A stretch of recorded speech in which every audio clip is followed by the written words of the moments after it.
অগপ যুব পরিষদ থেকে বহিষ্কার সৌরভ। অসম গণ পরিষদ থেকে বহিষ্কার করা হলো সৌরভকে। তাকে দেওয়া এক নোটিশে বহিষ্কারের নির্দেশ দেওয়া হয়। গত কদিন থেকে সোশ্যাল মিডিয়ায় সৌরভের বিরুদ্ধে নানা ধরনের প্রচার চলছে। এর পরিপ্রেক্ষিতে তার বিরুদ্ধে সিদ্ধান্ত নেওয়া হয়েছে। এ নিয়ে জানান Nekbur Hossain Laskar. Bureau report, Barak vision. নমস্কার, আমি নেকবুর হোসেন লস্কর, অসম যুব পরিষদের কেন্দ্রীয় সম্পাদক।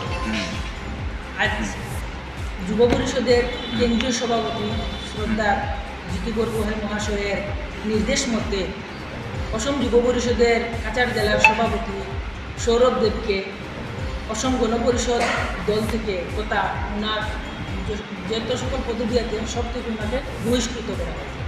বহিষ্কৃত করার কারণ হলো উনি বিভিন্ন অসামাজিক কার্যকলাপে লিপ্ত। আমরা সোশ্যাল মিডিয়ার মাধ্যমে ফেসবুকে, হোয়াটসঅ্যাপে আমরা দেখতে পাচ্ছি। আর উনি বিগত 5-6 মাস থেকে দলে সক্রিয় নন। উনি পঞ্চায়েত ইলেকশনেও অসক্রিয় অবস্থায় ছিলেন, ওনার অসামাজিক কার্যকলাপের জন্য। তাই আমরা দলের ভাবমূর্তি নষ্ট না হয় তার জন্য আজ কেন্দ্রীয় কমিটির সভাপতি শ্রদ্ধা জিতু বরগোহাঁই মহাশয়ের নির্দেশ মতে ওনাকে দল এবং পদবি থেকে বহিষ্কার করা হয়। আর জেলা সভাপতি যেহেতু বহিষ্কার করা হয়েছে সৌরভ দেবকে, তো সৌরভ দেবকে বহিষ্কার করার সঙ্গে সঙ্গে যুব পরিষদের কাছাড় জেলা কমিটিও আনুষ্ঠানিকভাবে বন্ধ হয়েছে। আজ থেকে যুব পরিষদের জেলা কমিটিতে কোনো পদাধিকারী থাকবেন না। আমরা খুব শীঘ্রই নতুন কমিটি গঠন করব।